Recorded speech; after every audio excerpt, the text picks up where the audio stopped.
If I were better in their eyes, perhaps they would have given me the attention that I needed. Most likely, this is one of the quotes that many people who have gone through childhood abuse or any type of relationship abuse tell themselves or lie themselves.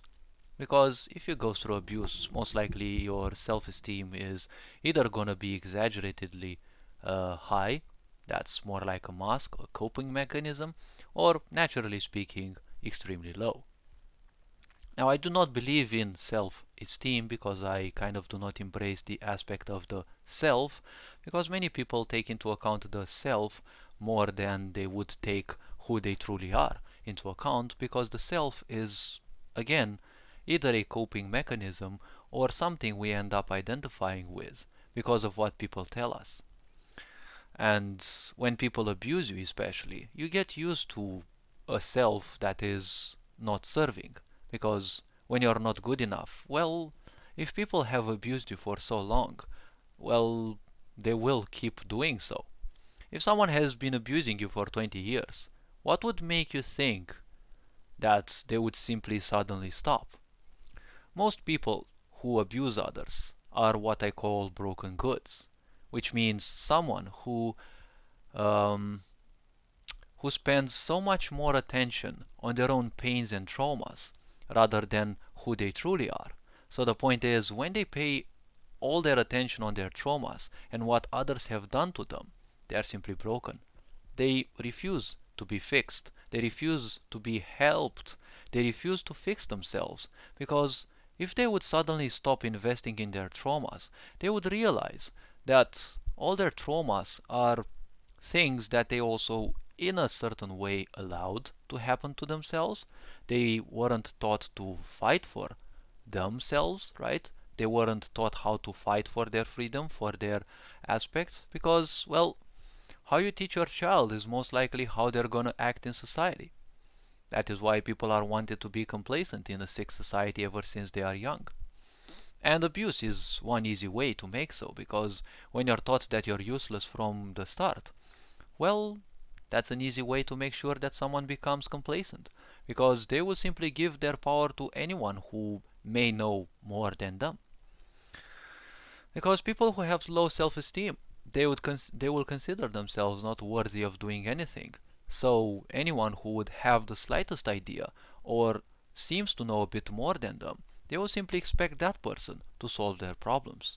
Now, obviously, there are certain degrees to this, but many people feel that, thanks to the shame, guilt, and fear they have been taken through in their early stages or in the stages in which they were abused throughout their life, they believe that if they were better, they would have been taken into account in a better way. But people who abuse you, they never had a good image over themselves, which means they won't have a good image of you anyways. It doesn't matter how much you would have strived. That is why there is no such thing as forgiveness. Forgiveness is only a tool to control you. Because if you know better certain things, you most likely would do better, right? If you didn't know, well, you couldn't have done it. You can't do something that you don't know. Obviously, this can be done when it comes to intuition, because intuition bypasses the logical mind, it bypasses the mental aspect. So that is why some people may end up doing certain things. They don't know how they do it, why they do it, because obviously intuition bypasses the mind, what we call basically the brain.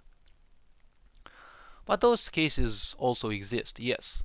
But usually this boggles the mind because forgiveness is only used as a means of control, of making someone feel bad. Why didn't they know better? But many parents are stupid because they expect their children to have the same responsibilities as them.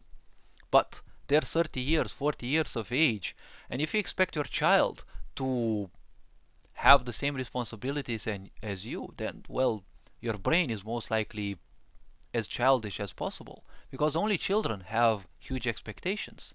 People who reach adulthood, most of them reach adulthood by principle of age, not by principle of mental development, because anyone who is compulsive is nothing else than a child in terms of mental and emotional development. Because children don't have patience, they need to learn it. They need to adapt to it. They already have it, but if you don't allow it to develop, if you don't allow children to experience their patience, they're just going to end up as, well, older children. Children who aren't happy about life, right? They're not people who, even if they're adults, they feel like children because they have learned or even mastered the aspect of feeling calm in your life, feeling pure. No, it's the opposite part. It's the destructive part of the child. I want things now, right? More like the brat. I want things now because I want them now, right? That's how narcissists, for example, are. And, well, many other aspects of this society, of a sick society. Everyone wants things now. No one wants anyone else's expectations. They just want others to comply to their own expectations, right? No one wants others' explanations because they are always right. This is how kiddie minds work, right? This is how children's minds would work. If they are not taken care of properly, well, that's the problem. That's how a sick society is formed in time, through ignorance. So never ever end up believing that if you were better, well, they would have taken greater care of you. Because people who abuse you, they abuse you because they have a bad image over themselves, and at the same time, because they don't want you to be good. And if you were even better, your abuse would have been even worse. Because what happens? Well, people who abuse you want you to be close to them, because if you go away, they don't have anyone else to abuse, right? They have to actually move out of their comfort zone and find someone else to abuse, right? And once you become older enough, right? Once you become capable of using your own talents and gifts, most likely they will also hate you, and probably they will hate you even more, because now you will have friends, and the moment you have friends, well, you will probably have people who can realize for those how much of an abuser, their parents or their relatives, or, well, the abusers are. Because people who are abused from the beginning, they usually end up accepting it as normal, so they won't bother with that.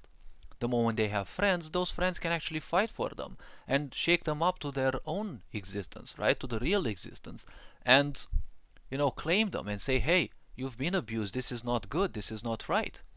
And, well, that may create a fracture, because the person finally wakes up and says, hey, maybe my friends are actually true, right?